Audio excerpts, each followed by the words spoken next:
Lu pada on cam aja. Lu udah record duluan? Udah. Baik. Assalamualaikum warahmatullahi wabarakatuh.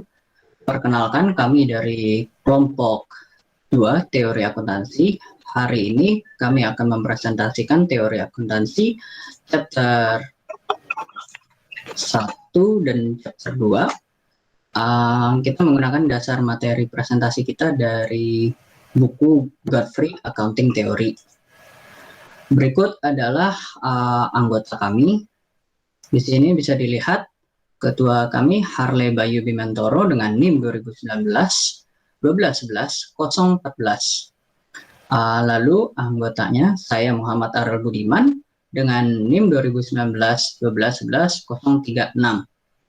Dan teman saya Muhammad Rafli Tirtagiri dengan NIM 2019 1211 038.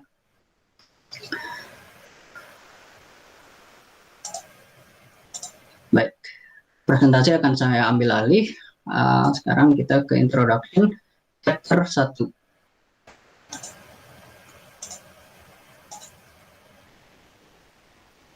Baik, bisa dilihat ini menurut ahli yaitu Hendriksen.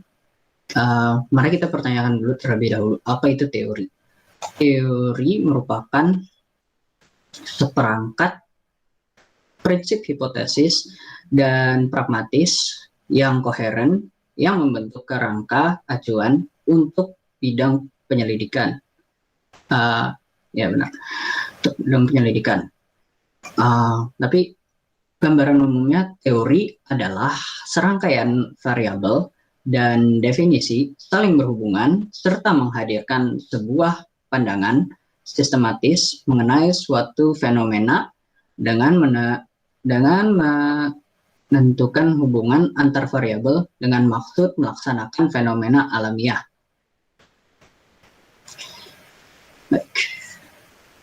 Tapi ya, kita juga masuk ke dalam penjelasan apa itu akuntansi, karena kita di sini akan membahas teori akuntansi. Akuntansi itu dapat didefinisikan sebagai pengetahuan yang mempelajari perekayasaan penyediaan jasa berupa informasi keuangan yang bermanfaat untuk kepentingan pengambilan keputusan. Dan di sini kita bisa lihat apa itu teori akuntansi.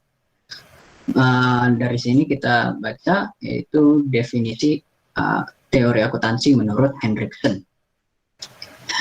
Menurut Hendriksen, teori akuntansi merupakan penalaran logis berupa seperangkat teori,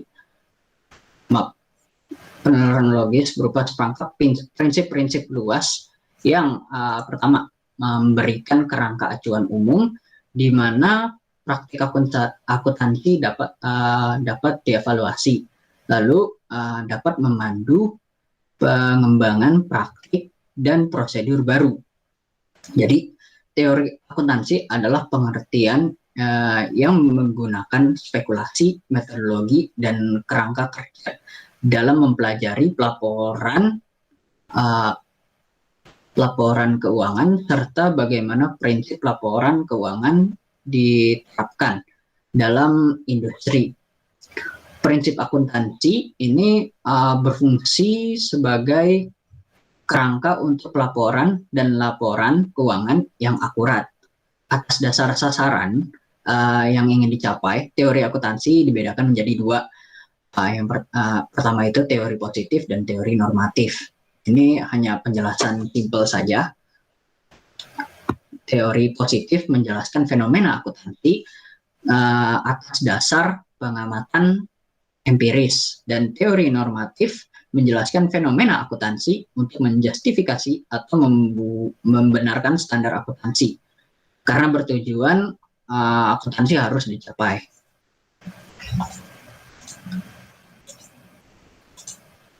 Baik, di sini kita pertanyakan pada diri kita sendiri, apakah suatu teori dapat diterima?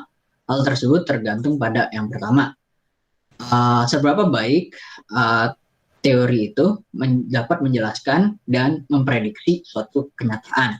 Lalu seberapa baik teori tersebut dapat dibangun secara teoritis dan empiris. Dan yang terakhir, dapat diterima implikasinya. Hal ini yaitu dapat diterima oleh ahli ilmu pengetahuan atau profesional maupun masyarakat.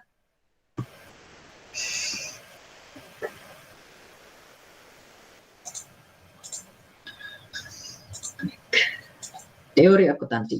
Teori akuntansi merupakan konsep modern dibandingkan dengan matematika atau fisika. Di sini kita mari kita mempertanyakan diri kita sendiri. Mengapa roket membutuhkan begitu banyak energi untuk lepas landas? Mengapa manusia berjalan di atas dua kaki? Dan mengapa mengubah kebijakan akuntansi untuk amortisasi goodwill bisa mempengaruhi modal beberapa perusahaan dalam mengambil keputusan pengeluaran. Untuk menjawab pertanyaan-pertanyaan tersebut, kita cenderung untuk melihat pada teori gravitasi, evolusi, dan akuntansi. Masing-masing teori ini umumnya ada untuk menjunjung tinggi kekuatan penjelasan dan prediksi mereka. Tapi apa mereka itu yang memberikan otoritas kepada teori mereka sendiri? Apa itu teori? Selain itu, apa itu relevansi teori akuntansi? Teori akuntansi pada dasarnya merupakan suatu konsep modern jika dibandingkan dengan teori-teori yang berasal dari katakanlah matematika atau fisika. Dan dengan ini Chambers berpandangan bahwa akuntansi telah berkembang dalam mode khusus untuk suatu hal daripada sistematis teori terstruktur. Akuntansi sering digambarkan sebagai tubuh praktik yang telah dikembangkan dalam menanggapi kebutuhan praktis daripada dengan pemikiran yang disengaja dan sistematis. Jadi tujuan teori akuntansi adalah untuk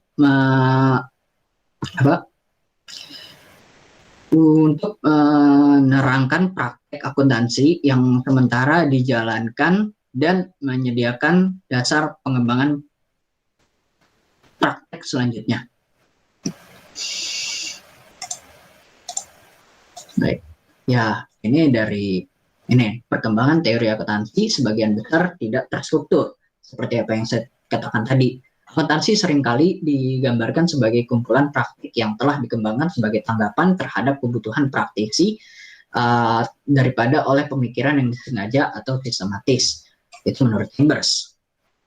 Dengan ini, banyak resolusi akuntansi yang telah dikembangkan dengan menyelesaikan masalah khusus untuk suatu maksud saat mereka muncul. Oleh karena itu, teori yang mendasari resolusi mereka juga mengalami ketidakkonsistenan dalam praktek. Contoh ketidakkonsistenan tersebut yaitu contoh ketidakkonsistenan tersebut meliputi contohnya itu praktek saat mengambil devaluasi aset yang belum direalisasi laba rugi, tapi mengambil kenaikan yang belum direalisasi untuk cadangan dan pengukuran. Beberapa aset pada nilai pasar saat ini, sementara yang lain diukur pada biaya. Selama bertahun-tahun pembuatan standar akuntansi,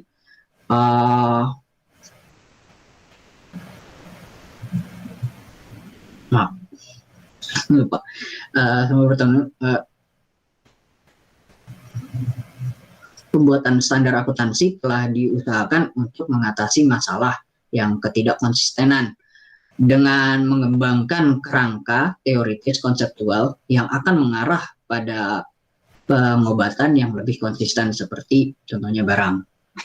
Jadi akuntansi ini dapat dikembangkan yaitu untuk menyelesaikan masalah yang muncul tadi, seperti penjelasan saya tadi. Mereka bersifat reaktif, lalu menggunakan pendekatan ad hoc, yaitu dibentuk atau dimaksudkan untuk salah satu tujuan saja, atau ya sesuai yang improv, dan itu menyebabkan inkonsisten dalam praktik. Misalnya ya metode penyusutan yang berbeda. Dan yang terakhir, pengaturan standar akuntansi. Jadi proyek kerangka konseptual masih belum menyelesaikan inkonsisten dalam praktiknya. Oke, prateori. Di sini menurut ahli Goldberg, tidak ada teori akuntansi yang dirancang dari zaman Pacioli hingga pembukuan abad ke-19. Jadi pada abad ke-18 itu masa pra-enlightenment. Banyak yang negara baru merasa enlightenment tercerahkan. Jadi baru munculnya revolusi Amerika, Prancis, hatian. Dan ini banyak sekali ilmu yang muncul sama ya gerakan radikal. Jadi ya zaman yang bisa cukup bilang ya, menuju ke era yang lebih cerah.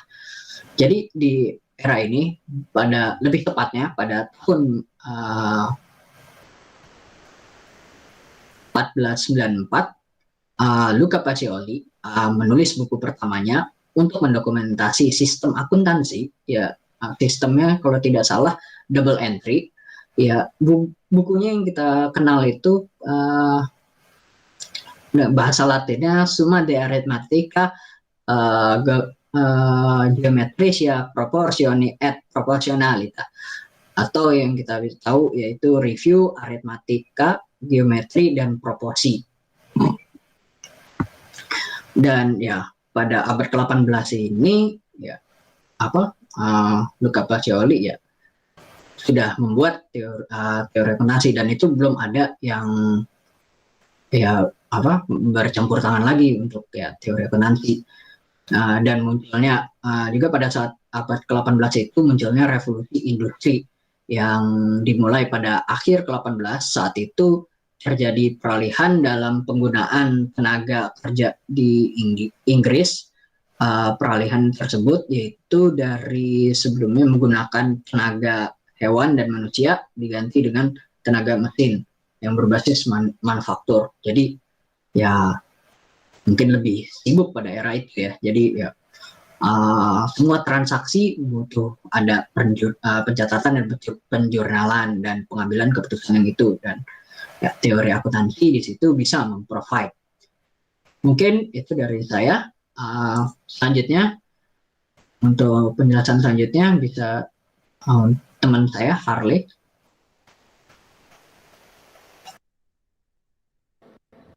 Ya, perkenalkan nama saya Harley Bayu Bimantoro. Di sini saya akan menjelaskan, di slide ini saya akan menjelaskan tentang materi akuntansi normatif. Akuntansi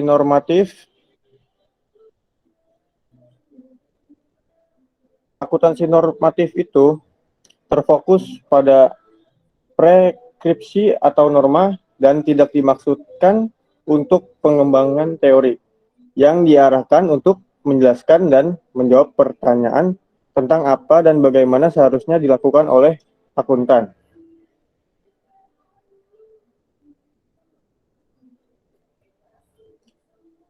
Teori normatif mengadopsi tujuan yang ideal atau sikap dan kemudian menentukan cara mencapai tujuan yang dinyatakan. Mereka memberikan resolusi tentang apa yang harus dilakukan untuk mencapai tujuan mereka yang telah disebutkan. Lalu, akuntansi normatif ini fokus utamanya dari teori normatif akuntansi selama 1956 sampai 1970 adalah dampak dari perubahan harga pada nilai aset dan perhitungan laba. Dan teori seperti itu sering dilihat sebagai konsekuensi dari tingkat rekor inflasi yang dialami selama periode ini. Dan akuntansi normatif ini berusaha untuk menetapkan norma untuk praktik akuntansi yang terbaik.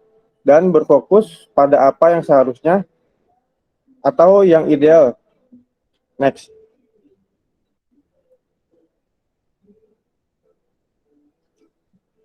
Lalu, akuntansi normatif merosot menjadi pertempuran antara sudut pandang yang bersaing. Maaf. Dan dibagi menjadi dua kelompok yang mendominasi, antara lain yang pertama ada pendukung kerangka konseptual, lalu yang kedua ada pengkritik biaya historis. Nah, pengkritik biaya historis ini itu seperti tentang pengukuran ketimbang praktek aktual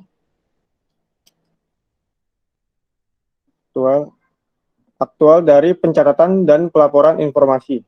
Lalu hasil akhir yang tidak jelas untuk inflation dan price adjust, tetap melakukan penggunaan historical cost metode. Next.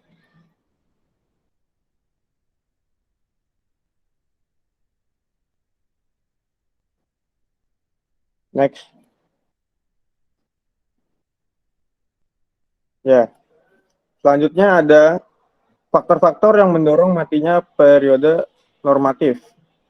Periode normatif mulai menggambar ke sebuah akhir pada awal tahun 1970 dan kini telah digantikan oleh periode teori ilmiah tertentu atau era positif dari 1970 dan seterusnya. Lalu faktor utamanya yang mendorong runtuhnya periode normatif antara lain yang pertama ada kemungkinan satu teori normatif tertentu diterima secara umum. Lalu penerapan prinsip ekonomi keuangan. Dan terakhir, ketersediaan data empiris dan metode pengujian baru. Next.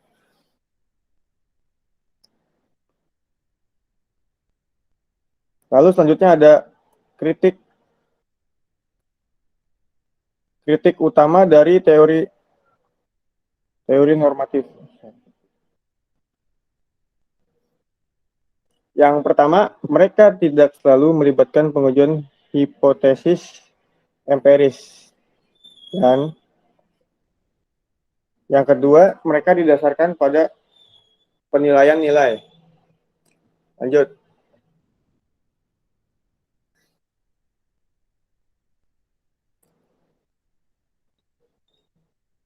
Selanjutnya ada akuntansi positif. Dari 1950 hingga saat ini masih aktif. Yang pertama, pergeseran ke bentuk empirisme baru yang disebut teori positif, berasal dari periode ilmiah umum. Dan yang terakhir, ini berusaha untuk menjelaskan praktik akuntansi yang diamati. Nah, lanjut.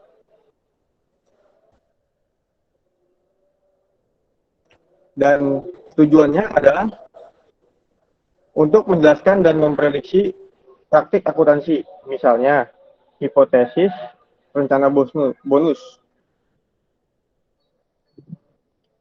Dan teori ini bergantung pada manajer menjadi memaksimalkan kekayaan yang lebih suka memiliki kekayaan lebih daripada kurang, bahkan dengan mengorbankan para pemegang saham. Next.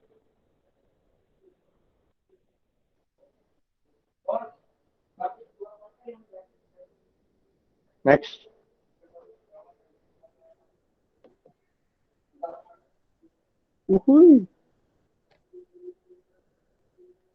Selanjutnya, ini membantu memprediksi reaksi pemain seperti pemegang saham terhadap tindakan manajer dan informasi akuntansi yang dilaporkan. Lanjut. Lalu, di sini saya akan menjelaskan kekurangan utamanya. Kekurangan utamanya yang pertama, antara lain pemaksimalan kekayaan telah menjadi jawaban untuk menjelaskan semua praktik akuntansi dan informasi yang dilaporkan.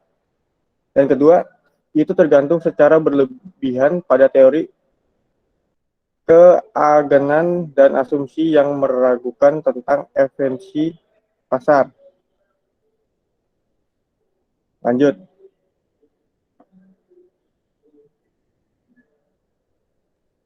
Selanjutnya, penelitian perilaku. Yang pertama, berkaitan dengan implikasi sosiologis angka akuntansi dan tindakan terkait pemain kunci. Lalu, penelitian ini muncul pada tahun 1950-an. Dan meskipun penerimaan tumbuh sejak tahun 1980-an, teori akuntansi positif masih mendominasi sampai sekarang. Next.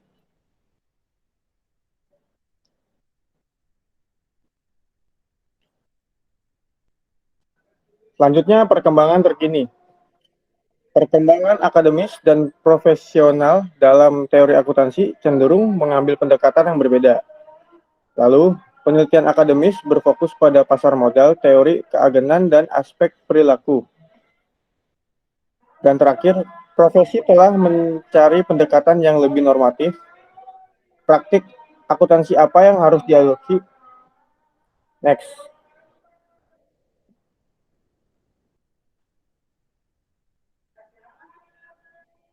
Next.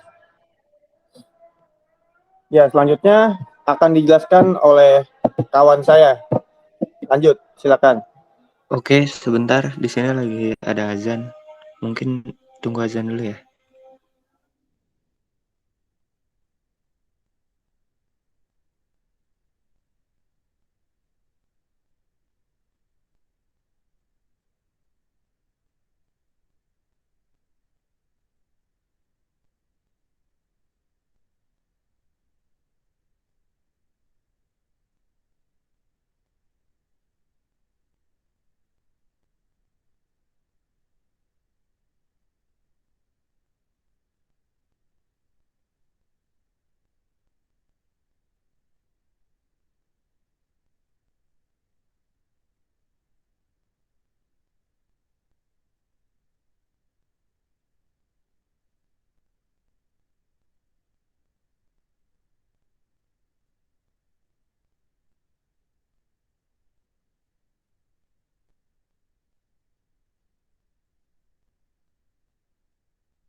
Saudara Tirta, apa sudah bisa? Baik, mohon maaf atas gangguannya tadi. Ada azan. Oke, kita lanjutkan ke perkembangan materi. Perkembangan terkini. Jadi untuk pada tahun 1400 itu masih pada zaman pengenalan, yang dimana orang-orang juga masih belum mengerti apa itu tentang akuntansi dan lain-lain. Nah, itu berlanjut terus sampai pada tahun 1750. Jadi masih melanjutkan tentang penelitiannya. Nah, untuk tahun 1970 itu sampai 1920 itu mungkin udah berkembang. Orang-orang sudah menemukan apa itu tentang akuntansi, dan pada 1800 sampai 1955 itu mereka udah bisa menjelaskan, udah bisa menerapkan bagaimana cara menggunakan akuntansi ini. Nah, sampai pada akhirnya 1956 sampai 1970, jadi orang-orang di sana itu udah uh, udah punya apa basisnya lah, udah punya praktisnya, jadi dia udah bisa menerapkan semuanya, udah canggih sejenisnya kan. Nah, sampai pada tahun 2000 itu sampai atau yang kita kenal dengan tahun yang sekarang ini, itu benar-benar udah maju banget, udah beda banget dari tahun-tahun sebelumnya. Jadi kayak dia udah kayak nemu-nemu teori-teori yang baru, nemu-nemu teori yang unik, yang lain-lain, yang mungkin bisa membuat perkembangan zaman kita lebih maju lagi. Next.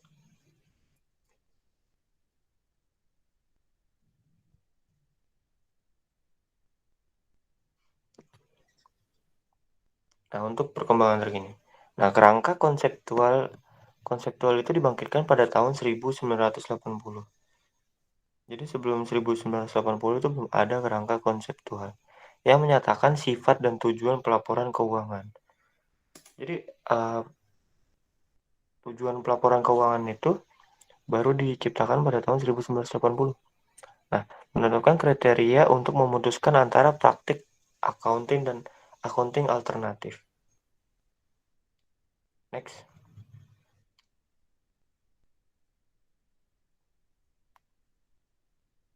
Nah, ini untuk kerangka konseptual perkembangan terbaru. Proyek bersama antara IASB dan FASB.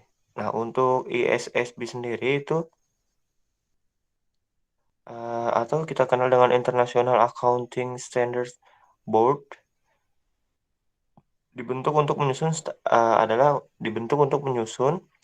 standar pelaporan keuangan internasional yang berkualitas tinggi dalam rangka menyediakan informasi keuangan yang berkualitas. Jadi IASB ini diciptakan untuk menyusun standar pelaporan keuangan bagi internasional. Nah, sedangkan kalau misalnya FASB atau yang kita kenal dengan Financial Accounting Standard Board adalah sebuah badan non-pemerintah yang didirikan pada tahun 1973 di Amerika Serikat. Nah, FASB ini mengeluarkan standar baru dan revisi dengan tujuan meningkatkan standar pelaporan keuangan sehingga informasi yang diberikan kepada pengguna berguna untuk mengambil keputusan. Jadi FASB dan IASB ini saling berkait ya. Nah, untuk harmonisasi internasional praktik akuntansi melalui satu set standar pelaporan keuangan internasional atau IFRS yang konsisten. Next.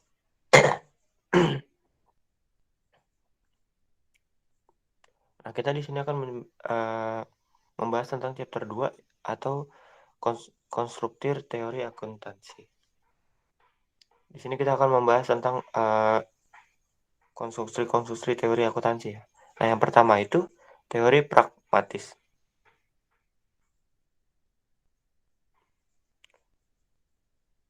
Teori pragmatis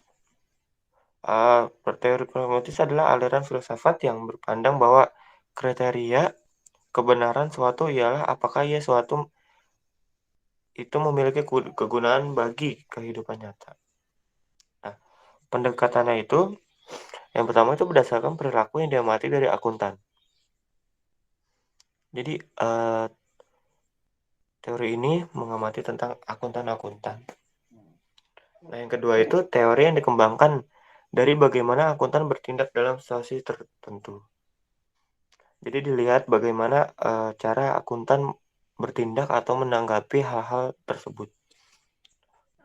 Nah, yang ketiga itu diuji dengan mengamati apakah akuntansi bertindak dengan cara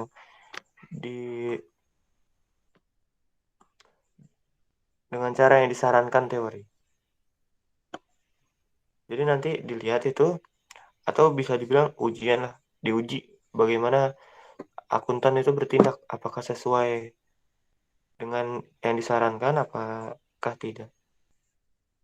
Nah, yang keempat itu adalah pendekatan induktif. Next.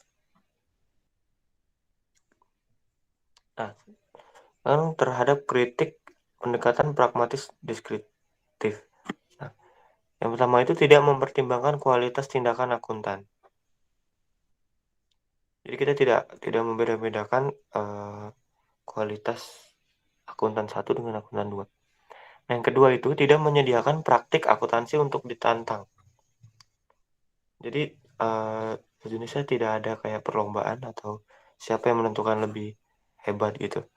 Nah, yang ketiga itu berfokus pada perilaku akuntan, bukan pada pengukuran atribut perusahaan.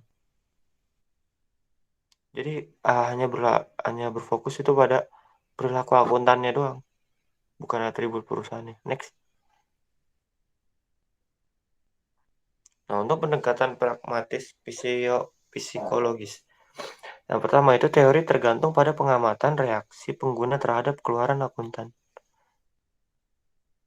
Nah, yang kedua itu reaksi diambil sebagai bukti bahwa keluarannya berguna dan mengandung informasi yang relevan.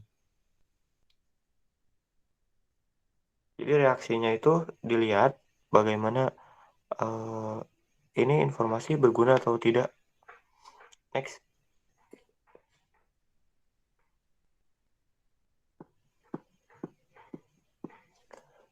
Nah, untuk kritik terhadap pendekatan pragmatis psikologis itu yang pertama beberapa pengguna mungkin bereaksi dengan cara yang tidak logis. Jadi yang maksudnya itu pengguna itu bereaksinya kayak terlalu berlebihan atau mungkin ya tidak standar ya. Nah, yang kedua itu beberapa pengguna mungkin memiliki respon yang telah ditentukan sebelumnya. Jadi kayak pengguna itu udah tahu responnya harus kayak gimana. Nah, yang ketiga itu beberapa pengguna mungkin tidak bereaksi ketika mereka seharusnya. Jadi yang seharusnya mereka bereaksi melakukan sesuatu tapi mereka malah diem. Oleh karena itu, teori diuji dengan menggunakan sampel orang besar. Next. Nah, teori sintaksis dan semantik.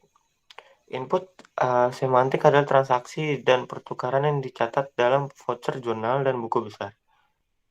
Nah, yang kedua itu input kemudian dimanipulasi berdasarkan premis dan asumsi akuntan biaya historis. Next.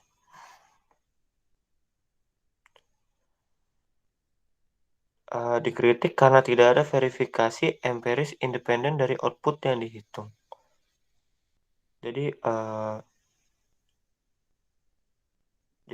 dikritik itu karena nggak ada verify atau tidak ada verifikasi dari output yang dihitung. Jadi percuma gitu. Nah, yang kedua itu outputnya mungkin dikritik karena sintaks yang buruk, tidak akurat. Misalnya berbagai jenis ukuran moneter ditambahkan bersama-sama. Jadi dikritik itu karena ya buruk, nggak akurat gitu. Next. Outputnya mungkin akurat secara sintaktik, tetapi tidak bernilai karena kurangnya akurasi semantik. Kurangnya koresponden dengan peristiwa transaksi atau nilai dunia nyata. Next. Akuntansi biaya historis dapat menghasilkan keluaran yang akurat tetapi memiliki sedikit atau tidak ada utilitas sama sekali atau nilai gunanya lah utilitas itu. Nah, artinya mereka tidak berguna untuk mengambil keputusan ekonomi kecuali untuk memverifikasi entry akuntansi. Next. Nah, sekarang kita beralih ke teori normatif. Pada tahun 1950-an dan 1960, zaman keemasan lah bisa disebut. Nah, itu yang pertama itu rekomendasi kebijakan.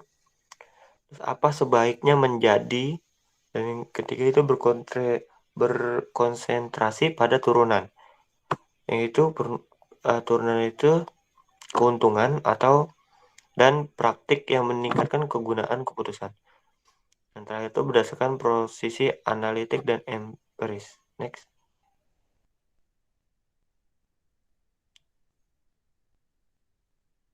Nah, laporan keuangan itu harus berarti dengan apa yang mereka katakan.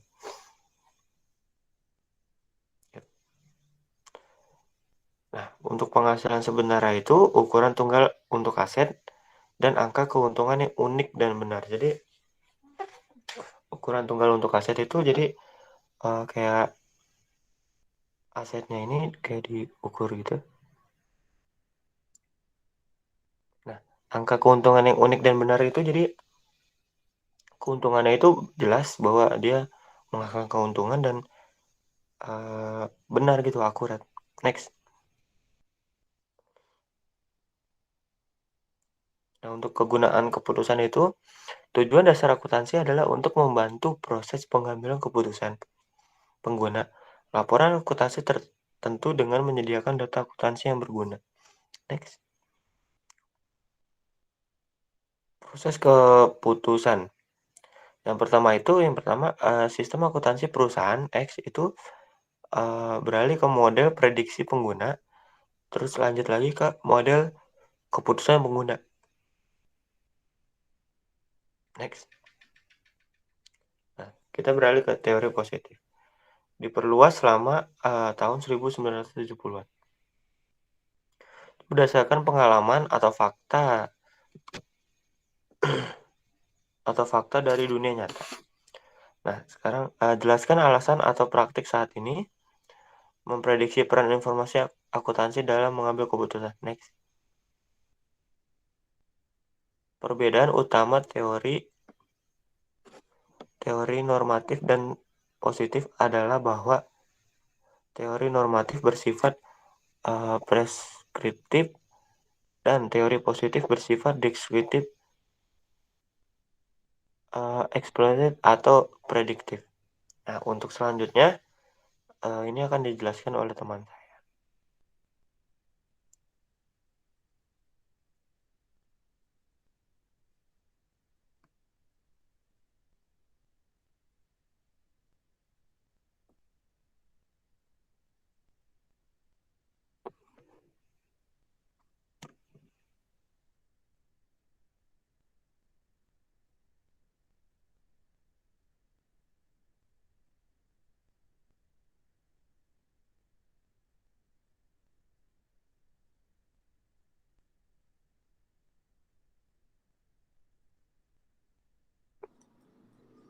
Ya,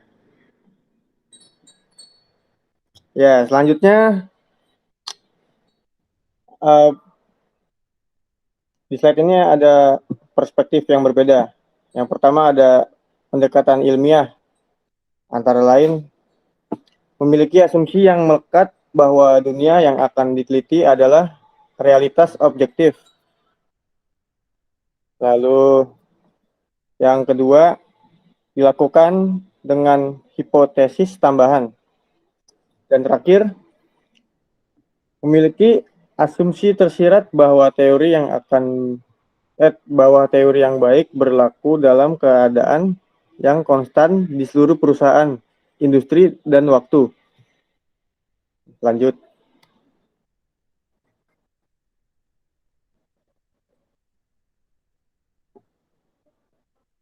Lalu selanjutnya ada kritik terhadap metode ilmiah. Yang pertama, ada penelitian statistik skala besar yang cenderung menyatukan semuanya.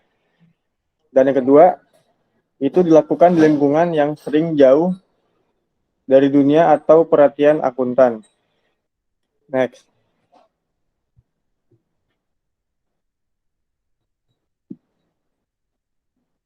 Lalu selanjutnya ada pendekatan naturalistik. Pendekatan naturalistik itu menyiratkan bahwa tidak ada asumsi atau teori yang terbentuk sebelumnya. Lalu berfokus pada masalah dunia nyata spesifik perusahaan. Next.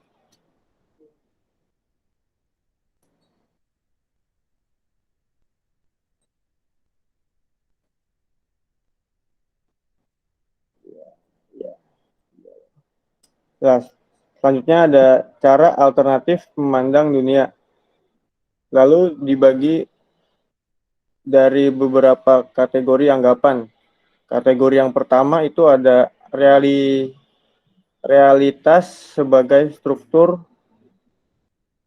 beton. Lalu yang kedua, realitas sebagai proses konkret. Dan ketiga, realitas sebagai bidang informasi kontekstual. Yang keempat,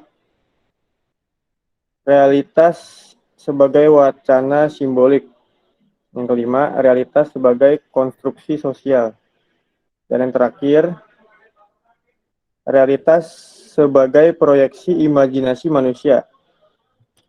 Next. Ya, selanjutnya dilanjutkan oleh Ariel. Baik, tadi adalah cara alternatif memandang dunia ya. Jadi ya dari kategori anggapan yang disebutkan oleh teman saya.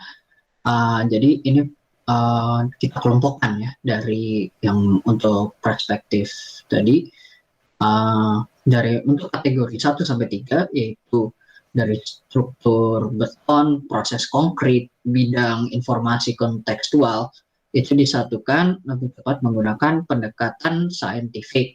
Dan untuk kategori 4 sampai dengan 6 yaitu realitas sebagai wacana, simbolik, dan realitas sebagai konstruksi sosial, dan yang terakhir itu sebagai proyeksi imajinasi manusia. Itu dikategorikan menjadi menggunakan pendekatan naturalistik yang lebih untuk itu lebih tepatnya. Nah, di sini adalah komparasi penelitian saintifik dan naturalistik. Oke, ya bisa dilihat yang satu itu adalah asumsi ontologik, di mana untuk saintifik realita adalah objek yang konkret, dan untuk akuntansinya objeknya bersifat dan untuk akuntansi itu objeknya bersifat realita. Dan untuk yang naturalistik, realita konstruksi secara sosial dan merupakan produksi dari imajinasi manusia. Dan untuk akuntansi konstruk dari realita. Dan selanjutnya ada pendekatan epistemologik, yaitu di mana saintifik mengambil keuntungan sedikit dari pengetahuan, lalu melakukan reduksionisme dan menguji hipotesis individual. Dan yang terakhir adalah hukum yang mampu digeneralisasikan. Dan bagi untuk naturalistik, itu sifatnya menyeluruh. Kompleksitas dunia tidak dapat diselesaikan dengan reduksionisme, dan yang terakhir adalah hukum yang tidak dapat direduksi. Dan untuk metodologi saintifik, mereka itu terstruktur berdasar pada teori dan validasinya bersifat empiris. Dan untuk naturalistik, mereka tidak terstruktur dan tidak berdasar pada teori. Dan yang terakhir adalah metode. Metode merupakan metode ini yang untuk penelitian saintifik, formulasi model sintaksis. Formulasi modelnya itu bersifat sintaksis, dan induksi empiris berubah ke bentuk hipotesis. Dan untuk metode statistiknya dia menggunakan yang sesuai. Dan untuk naturalistik dia menggunakan studi kasus, eksplorasi dengan eksplorasi dengan fleksibilitas. Lalu mereka menggunakan pengalaman dari suatu peristiwa. Untuk selanjutnya, ini ada pendekatan ilmiah yang diterapkan untuk akuntansi. Jadi kesalahpahaman tentang tujuannya itu yaitu pertama, jadi keilmuan dari praktisi akuntansi, yaitu kesalahpahamannya. Lalu peneliti sama dengan praktisi. Dan yang terakhir adalah keinginan untuk kebenaran yang mutlak atau absolut. Lalu dilanjuti lagi, di sini bisa dilihat ada metode ilmiah yang mengklaim memberikan kebenaran dan mencoba untuk memberikan bukti yang memberikan bukti persuasif yang dapat menggambarkan, menjelaskan, atau memprediksi. Selanjutnya akan dijelaskan oleh teman saya, Tirta. Baik, terima kasih untuk Ariel. Oke, untuk selanjutnya masalah teori audit konstruksi. Seperti yang kita tahu, auditing adalah proses verifikasi yang diterapkan pada input dan proses akuntansi. Jadi sebelumnya itu diverifikasi dulu untuk inputnya untuk melewati tahap selanjutnya. Next.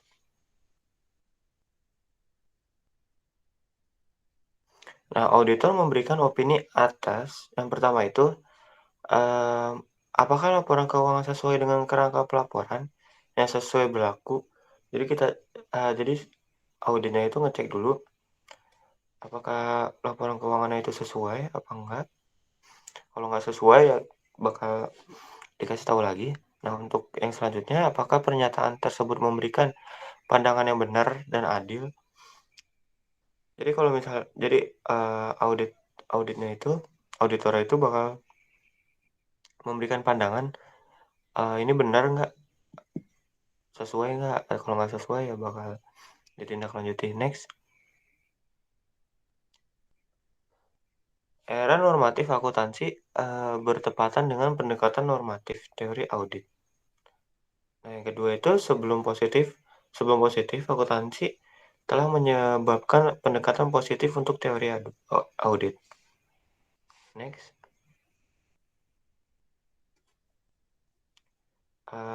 Sekian dari kelompok kami.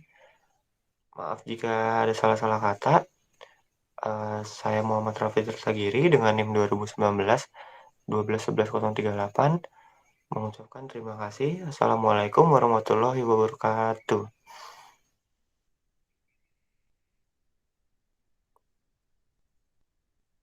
Terima kasih. Makasih semuanya.